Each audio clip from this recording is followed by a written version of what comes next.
That check is fake. 4 words were all it took to turn an ordinary afternoon into the kind of moment that would leave an entire building questioning everything it thought it knew about success, respect, and the quiet strength of a man who never felt the need to prove himself. The laughter came first, light at the beginning, then louder as more employees gathered around the polished marble lobby of Sterling Financial Group's headquarters in downtown Chicago. Phones slowly lifted into the air. Curious eyes followed the man standing near the reception desk. Nathan Brooks didn't look like someone carrying a certified check large enough to change a company's future. His denim jacket showed years of careful use. His boots carried the dust of honest work, and the faded backpack slung over one shoulder looked older than some of the interns whispering nearby. Beside him stood his 10-year-old daughter, Emily, clutching a small sketchbook against her chest with both hands. She looked up at her father with complete trust while the enormous glass walls around them reflected expensive suits, designer handbags, and polished confidence. Nathan simply waited. He had spent enough years raising a daughter alone to understand that silence often carried more strength than arguments ever could. Across the lobby, Victoria Hale stepped forward with the effortless confidence of a CEO who had built her reputation on making fast decisions. Her tailored navy suit fit perfectly, every movement measured, every word expected to carry authority. She glanced once at the certified check resting in Nathan's hand before allowing herself a small smile that quickly turned into open amusement. "I'm sorry," she said loudly enough for everyone nearby to hear. "That check is fake." A few employees laughed immediately. Someone near the elevators whispered that security should probably be called. Another shook his head, convinced the entire scene was another desperate scam aimed at wealthy corporations. Emily squeezed her father's hand just a little tighter. Nathan looked down at her, offering the same calm smile he had given her after every difficult day since her mother passed away. It wasn't a smile that ignored hardship. It was the smile of someone who had learned that dignity wasn't something another person could take away. Victoria folded her arms confidently. "You expect anyone here to believe a man dressed like you is carrying a legitimate check for $25 million. More laughter echoed beneath the high ceilings. Even the receptionist lowered her eyes, unsure whether to feel embarrassed for the father or impressed by her CEO's certainty. Nathan carefully lifted the check, not defensively, not proudly, simply holding it with steady hands. His voice remained quiet enough that people instinctively leaned closer to hear him. "I only ask that you verify it." Victoria gave a short laugh and shook her head. "There's nothing to verify." The room seemed to settle around that sentence. Somewhere beyond the revolving doors, a black sedan rolled silently toward the entrance, unnoticed by everyone inside. Nathan never turned to look. Emily quietly slipped her small hand into his again, and he gently squeezed it, as though reminding her that character was measured long before truth ever had the chance to introduce itself. Emily looked around the vast lobby as though she had wandered into another world. Crystal light fixtures shimmered above them. Polished stone reflected every passing pair of expensive shoes, and the quiet hum of conversations carried the confidence of people who rarely expected to hear the word no. She lowered her eyes to the sketchbook she held against her chest. Inside were drawings she had spent months making, tiny pencil sketches of office buildings, smiling families, and one picture of her father standing beneath a sunrise with the words "My hero" written carefully across the top. Nathan noticed her grip tighten again. He leaned down just enough for only her to hear him. "Everything is all right." His voice never changed. It carried the same calm warmth that had comforted her through difficult birthdays, long nights after thunderstorms, and every moment life had seemed too heavy for a little girl to understand. Victoria watched the quiet exchange with growing impatience. She had expected excuses, raised voices, maybe even anger. Instead, she found herself facing a man who refused to become the argument everyone wanted to witness. "Security will be here in a minute," she said firmly. "You should leave before this becomes even more embarrassing." Nathan slowly looked back at her. His expression remained respectful. "I came because your company requested payment in person, not with a piece of paper that belongs in a movie," Victoria replied. Several employees laughed again, although this time the laughter sounded less certain than before. One older accountant standing near the customer service desk quietly studied the document from a distance. Something about the paper, the watermark, and the signature made him hesitate. He stepped toward the reception counter and spoke softly to the receptionist. Could we at least scan the certification number? The receptionist glanced nervously toward Victoria, who answered before anyone else could. There is no reason to waste company resources on an obvious forgery. Nathan did not interrupt. He simply rested one hand gently on the counter while Emily stood close beside him. Outside the towering windows, downtown Chicago continued moving at its usual pace. Yellow taxis rolled through afternoon traffic. A city bus stopped across the street. Office workers hurried toward coffee shops without realizing that inside the building, pride and patience were quietly competing against one another. The accountant cleared his throat once more. "Ma'am, company policy recommends verification before rejection." Victoria's eyes narrowed. "I know company policy." Her answer ended the conversation immediately. Silence settled over the lobby for several long seconds. Even the phones recording the scene seemed to lower slightly as curiosity replaced amusement. Nathan finally spoke again, never raising his voice. "Verification protects everyone." The sentence lingered in the air far longer than anyone expected. Emily looked up at her father with quiet admiration. She had heard him say those same words while teaching her why honesty mattered even when no one was watching. At that exact moment, the revolving doors turned once more. A sharply dressed gentleman in his late 60s entered the lobby accompanied by only one assistant. Neither hurried.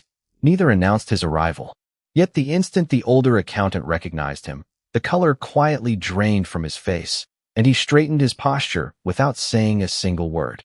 The older gentleman walked through the lobby with the quiet confidence of someone who had spent decades building things that could not be measured only in dollars.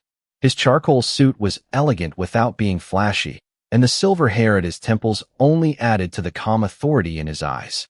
The young assistant beside him carried nothing except a leather portfolio and a tablet, saying very little as they crossed the polished floor. The accountant immediately stepped away from the reception desk and greeted the visitor with visible respect. Several senior managers emerging from nearby offices stopped in place, exchanging surprised glances. Nobody had expected Richard Ellsworth, the founder and chairman of Sterling Financial Group, to arrive without advance notice. Victoria straightened her posture and quickly replaced her confident smile with a polished executive expression. "Mr. Ellsworth," she said warmly as she stepped forward. "We were just handling a small security issue."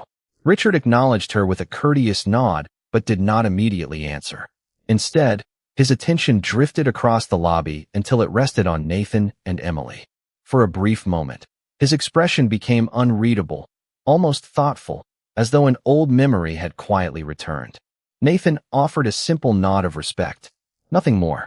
Emily looked curiously at the distinguished gentleman, unaware that nearly every executive in the building answered to him. Victoria continued speaking, eager to regain control of the situation. This individual attempted to present what appears to be a fraudulent certified check. "I was about to have security escort him outside before anyone could be misled." Richard remained silent. The marble lobby suddenly felt much larger than before. Even the soft music drifting from hidden ceiling speakers seemed to disappear beneath the growing stillness. One employee slowly lowered the phone that had been recording. Another quietly slipped it into a pocket. The excitement that had fueled the gathering only minutes earlier was fading into uncertainty. Richard extended his hand without saying a word. Nathan calmly placed the certified check into it. The chairman examined the paper carefully. His eyes moved across the embossed seal, the handwritten authorization, and finally the signature resting near the bottom. His fingers paused there for only a heartbeat. The assistant standing beside him noticed the change immediately. "Is something wrong, sir?" he asked softly. Richard did not answer at first. Instead, he turned the document over, studying the reverse side before looking directly at Nathan once again. There was no surprise in Nathan's face. Only patience. The same patience of a father who had spent years teaching a child that truth never needed to rush. Victoria folded her arms again, convinced the silence confirmed her judgment. "As you can see," she said confidently, "it is exactly what I suspected." Richard slowly lowered the check. His eyes shifted toward Victoria, then back to Nathan. The corners of his mouth softened into the faintest smile, one that carried recognition rather than amusement. Around the lobby, conversations disappeared completely. Even the reception phones seemed strangely quiet. Emily glanced from her father to the chairman, sensing that something important was about to happen, although she could not explain why. Richard took one measured step forward, stopping directly in front of Nathan. Every executive, every employee, and every visitor watched without breathing a word, waiting for the first sentence that would change the entire afternoon. Richard Ellsworth stopped less than 3 feet from Nathan, holding the certified check with both hands as though it deserved far more care than anyone in the lobby had shown its owner. The silence became so complete that the gentle hum of the climate control system seemed unusually loud. Victoria waited confidently, convinced that the chairman was about to confirm her decision. Instead, Richard looked down at the signature one last time before carefully lifting his eyes toward Nathan. There was something unmistakable in his expression now. Respect. Genuine, unguarded respect. He slowly extended the check back with both hands instead of one, a gesture so deliberate that several longtime executives immediately noticed it. Nathan accepted it with a simple nod. Neither man rushed to speak. Emily looked from one face to the other, sensing that the adults around her suddenly understood something she did not. Richard finally broke the silence. It has been a long time. Nathan offered a quiet smile. Yes, it has. Victoria frowned slightly. The conversation was nothing like she had expected. She stepped forward, determined to regain control. Mr. Ellsworth, our security team is on the way. We can resolve this quickly. Richard did not even glance toward the entrance. His attention remained on Nathan. There will be no need for security.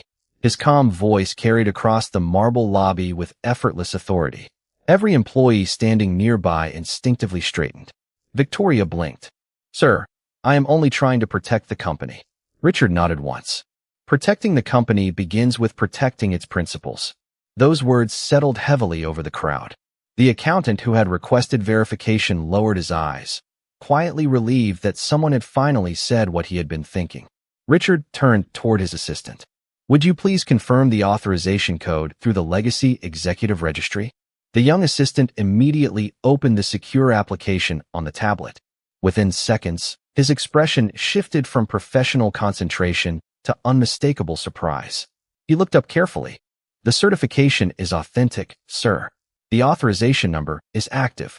The issuing account has been maintained continuously for more than 20 years under executive protection.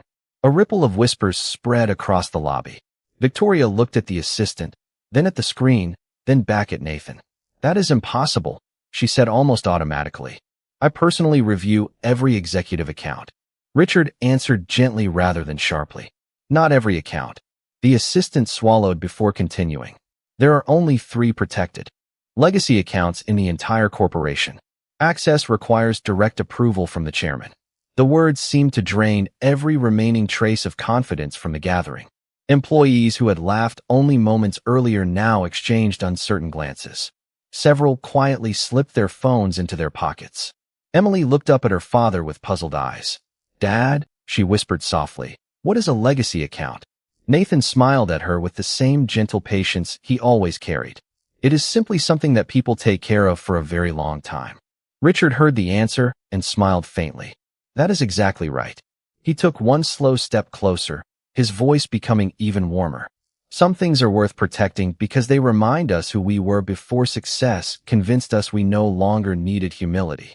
Victoria stood completely still. For the first time that afternoon, she realized the meeting she believed she controlled had quietly become something entirely different, and everyone in the lobby was waiting for the same question. Who was the quiet single father standing before the founder of the company? And why did the most powerful man in the building look at him as though he were greeting someone he had admired for years?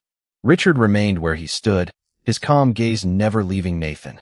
Around them, the polished lobby no longer felt like the center of a powerful corporation.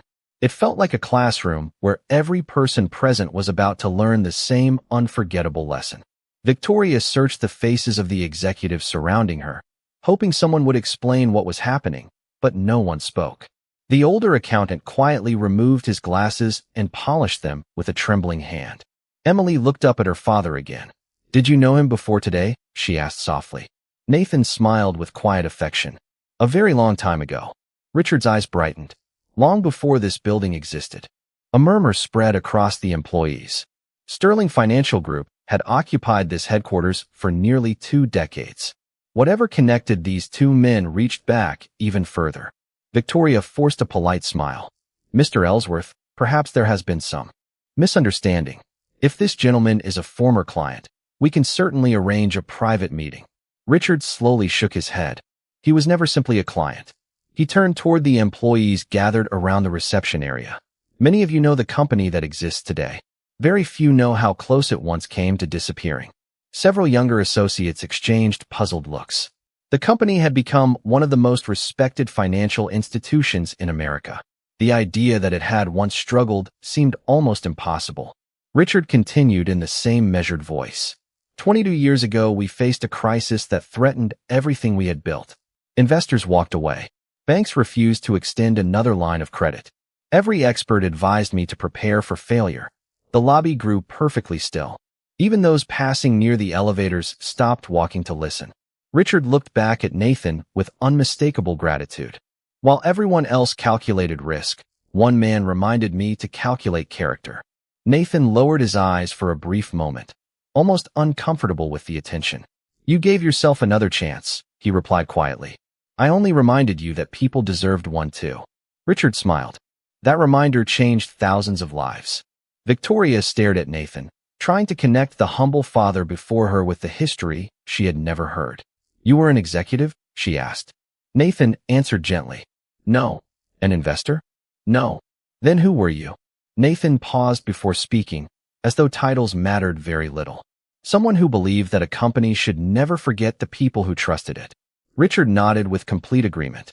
When every consultant told me to save the balance sheet, Nathan insisted that we save our employees first. He refused compensation beyond what was fair. He declined stock that would be worth a fortune today. Then he quietly walked away to care for his family. No one laughed now. The same employees who had judged Nathan by his worn jacket suddenly looked at him with entirely different eyes. Emily gently tugged on her father's sleeve. You never told me any of this. Nathan knelt beside her with the familiar patience she knew so well. Because none of it is more important than being your dad. Emily smiled, her eyes beginning to shine with quiet pride. Richard watched the exchange with deep admiration. That answer, he said softly, is exactly why I never removed his name from our protected registry. The words settled across the marble lobby with extraordinary weight, and for the first time that afternoon, Victoria realized the greatest person in the room had never needed the most impressive title to earn everyone's respect. The weight of Richard's words lingered in the lobby long after he finished speaking. No one reached for a phone. No one whispered another joke. The polished marble floor reflected a room filled not with confidence, but with quiet reflection. Victoria stood motionless, replaying every sentence she had spoken since Nathan walked through the revolving doors. For the first time in her career, she realized that experience could not always be measured by a title on an office door. Richard slowly turned toward the employees who had gathered around the reception desk. Every annual orientation includes a simple sentence, he said calmly. Respect every person before you know their story. Several managers lowered their eyes. They had repeated that value to new hires for years. Somehow, in the middle of a busy afternoon, they had forgotten it themselves. Nathan remained exactly where he had been from the beginning, one hand resting gently on Emily's shoulder. He did not look satisfied. He did not appear victorious. He simply waited with the same patience that had carried him through every challenge life had placed before him. Emily looked around the silent lobby. The same people who had stared at her father only minutes earlier now avoided meeting his eyes. She leaned closer and whispered, Dad, are they upset? Nathan smiled gently. Sometimes people are not upset with others. Sometimes they are disappointed in themselves. Richard heard the answer and nodded with quiet admiration. That wisdom has not changed. Victoria finally found her voice. It sounded much softer than before. Why did you never tell anyone who you were? Nathan looked at her, with kindness instead of resentment. Because I am not who I was 22 years ago. She frowned slightly. Nathan continued. Today I am simply a father trying to keep a promise to my daughter. Emily looked up at him with curiosity. Nathan smiled. I promised that no matter what happened after your mother passed away, I would always choose you first. Emily wrapped both arms around his side without saying another word. The simple gesture carried more meaning than any speech could have. Richard quietly looked away for a moment, giving father and daughter the privacy their love deserved even in the middle of a crowded lobby. When he spoke again, his voice carried both gratitude and reflection. Many people remember success because it makes headlines. I remember character because it changes lives. He faced the employees once more. Nathan refused wealth that would have made him one of the richest men in this company because he believed time with family could never be replaced. I respected that decision then, and I respect it even more today. Silence settled over the room once again. Even the afternoon sunlight pouring through the towering glass walls seemed warmer now, stretching across the marble floor until it reached the worn leather boots Nathan still wore without apology. Victoria slowly stepped forward. There was no trace of pride left in her expression, only sincere humility. She looked at Nathan for several long seconds before quietly saying, "I judged you before I understood you." Nathan met her eyes with the same calm dignity he had shown since arriving. "That happens more often than people realize," he answered gently. "The important part is what we choose after the truth arrives." Those words settled into every heart in the lobby, because everyone understood that the lesson unfolding before them was no longer about a certified check. It had become a reminder that the strongest people rarely announced their worth, and the deepest kind of respect was always earned by character before it was ever recognized by the world. Victoria lowered her eyes for several quiet seconds, allowing Nathan's words to settle deeper than any boardroom presentation ever had. Around them, employees who had once hurried through the lobby without noticing one another now stood completely still, as though the building itself had slowed its pace. The older accountant stepped forward first. "Mr. Brooks," he said sincerely, "I should have insisted on following our verification policy. I am sorry that I did not." Nathan offered him a grateful smile. "You tried to do the right thing. Sometimes courage begins with asking one more question." The accountant nodded silently, understanding that those few words carried encouragement instead of blame. Richard watched the exchange with quiet satisfaction. "That is exactly why character leaves a longer legacy than authority," he said. Victoria slowly approached Nathan, no longer as a chief executive speaking to a visitor, but as one person speaking honestly to another. "I owe you an apology," she said. "Not because of your history with this company. Not because Mr. Ellsworth knows you. I owe you an apology because I decided who you were before I ever gave you the chance to speak." Her voice remained steady, but the sincerity behind it could not be mistaken. Nathan looked at Emily before answering. His daughter met his eyes with the same gentle trust she had carried throughout the afternoon. "Apologies matter," he said softly, "but learning from them matters even more." Victoria gave a small nod. "I will remember that." Richard glanced around the lobby, making sure every employee could hear what came next. No organization becomes great because it avoids mistakes. It becomes great when its people choose humility after making them. Several department managers quietly exchanged thoughtful looks. Those words would stay with them long after the day ended. Emily tugged gently on her father's sleeve. "Dad, are we finished now?" Nathan smiled warmly. "Almost." He reached into his backpack and carefully removed a slim folder. The edges were worn from careful handling, but every page inside had been protected. He placed it on the reception counter. Victoria looked at it curiously. "What is that?" Nathan answered with complete calm. "The reason I came today." Richard opened the folder himself. Inside were architectural drawings, community investment proposals, scholarship plans, and a detailed agreement prepared months earlier. The certified check was only one part of a much larger vision. Richard slowly turned the pages, his expression growing brighter with each document. "You want to reopen the Southside Learning Center," he said quietly. Nathan nodded. "Children deserve safe places to learn after school. Too many families cannot afford private programs, and too many parents work late trying to provide for them." Emily smiled proudly. "Dad says every child should have someone who believes in them." Richard closed the folder with obvious admiration. "This is not a business transaction," he said. "This is an investment in people." Nathan simply replied, "Those are usually the only investments that last."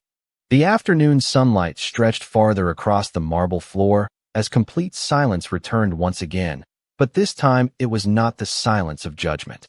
It was the silence that appears when an entire room realizes it has been witnessing something far more valuable than wealth. a quiet reminder that the strongest leaders are often the ones who arrive carrying compassion instead of status, and who leave behind hope instead of applause. Richard placed the proposal folder back on the reception counter with remarkable care, as though every page represented a promise rather than a financial agreement. He looked around the lobby and smiled with quiet pride. "This," he said, "is the kind of future I hoped this company would never stop believing in." The executives standing nearby slowly gathered closer, no longer out of curiosity, but out of genuine interest. Victoria carefully opened the folder again, reading each page more slowly than before. The scholarship program would support children from working families. The Learning Center would remain open until evening, so parents finishing late shifts would know their sons and daughters were safe. Local teachers would receive additional resources, and retired professionals would be invited to mentor students preparing for college. There was no mention of naming rights, no request for recognition, and no demand that Nathan's contribution be publicly celebrated. Victoria looked up in surprise. "You are funding all of this without asking for your name on the building?" Nathan smiled gently. "Children remember the people who believe in them. They rarely remember the name above the front door." Emily nodded proudly. "Dad always says kindness does not need a spotlight." Several employees quietly smiled at the little girl's words. Richard folded his hands. "That sentence should be engraved in every leadership handbook we publish." A soft ripple of laughter spread across the room, warm this time instead of cruel. The tension that had filled the lobby only an hour earlier had completely disappeared. Victoria closed the folder and took a slow breath. "Mr. Brooks, I would be honored if Sterling Financial Group partnered with you on this project." Nathan considered her words before answering. "Only if we remember who the project is for." "The families," she replied immediately. "The children," Emily added with a bright smile. Richard nodded. "Exactly." He turned toward the senior managers. "I want a community partnership team assembled by tomorrow morning. Every department will contribute. This initiative will become one of our highest priorities." No one hesitated. Heads nodded across the lobby. People who had once stood watching now began discussing ideas, volunteering resources, and offering support. The older accountant smiled quietly. "I know several retired teachers who would gladly volunteer." Another manager added, "Our technology division can donate computers." Someone from Human Resources suggested organizing employee mentoring days. Nathan listened without interrupting. The project was already becoming larger than he had imagined, not because of money, but because people had chosen to care. Emily looked around the lobby with wide eyes. "Dad, everybody wants to help now." Nathan squeezed her hand gently. "Sometimes all people need is a chance to remember the best part of themselves." Richard heard those words and looked toward Victoria. She met his eyes with a grateful nod, understanding that leadership was not measured by how quickly someone exercised authority, but by how willingly they embraced humility. Afternoon sunlight poured through the towering glass walls, filling the lobby with a warm golden glow that softened every polished surface. The building looked exactly the same as it had when Nathan first walked through the doors, yet everyone inside had changed. Without another argument, without another raised voice, respect had quietly replaced judgment, and hope had become the most valuable thing anyone carried out of that extraordinary afternoon. The meeting ended without applause because moments that truly change people rarely need an audience to announce their importance. Nathan closed the proposal folder, slipped it carefully back into his backpack, and reached for Emily's hand. Together they walked toward the revolving doors at the same unhurried pace they had carried from the moment they first entered the building. This time, however, every employee they passed stepped aside without being asked. Some offered quiet smiles. Others simply nodded with sincere respect. No title had changed. No expensive suit had appeared. Only the truth had become visible. Victoria followed them across the lobby before they reached the entrance. "Mr. Brooks," she said gently. Nathan stopped and turned. "Thank you for giving me the opportunity to learn instead of making me an example." Nathan smiled with genuine kindness. "Every person deserves a second chance. I believe that because I have needed them too." Victoria extended her hand. Nathan accepted it warmly. There was no triumph in the gesture, only mutual respect. Richard watched from a short distance, knowing that the most valuable agreement reached that afternoon would never appear in a financial report. It existed only in the choices each person would make after leaving the lobby. Emily looked up at Victoria with the simple honesty only a child could offer. I hope lots of kids get to study in the new learning center. Victoria smiled, her eyes bright with renewed purpose. I promise we will do everything we can. Emily nodded, completely satisfied with the answer. As Nathan and his daughter stepped outside, the cool Chicago breeze carried the familiar sounds of traffic, distant train horns, and people hurrying through another ordinary day. Nathan paused on the sidewalk for a moment and looked toward the city skyline, glowing beneath the late afternoon sun. Emily slipped her hand into his again. "Dad?" she asked quietly. "Were you ever sad that you gave up so much?" Nathan looked down at her with the same peaceful expression that had guided her through every season of their lives. "I never gave up what mattered most," he answered. "Money can build a future, but love builds a family. I was already rich." Emily wrapped one arm around his waist as they began walking toward the nearby parking lot. Behind them, several employees stood near the windows watching the father and daughter disappear into the rhythm of the city. None of them spoke for a long time. They simply watched until the old pickup truck pulled away, carrying two people whose greatest wealth could never be measured on a balance sheet. Inside the lobby, Richard quietly turned to the executives gathered around him. "Never forget what happened here today," he said. "The strongest leaders are not the ones who demand respect. They are the ones whose character quietly earns it before anyone knows their name." His words remained in the hearts of everyone who heard them long after the doors closed and the afternoon came to an end. Somewhere beyond the glass walls, Nathan and Emily continued toward tomorrow with the same quiet dignity they had carried all along, reminding anyone willing to see that grace speaks softly. Redemption begins with humility, and the greatest victories belong to those who choose compassion over pride, character over appearance, and love over everything else.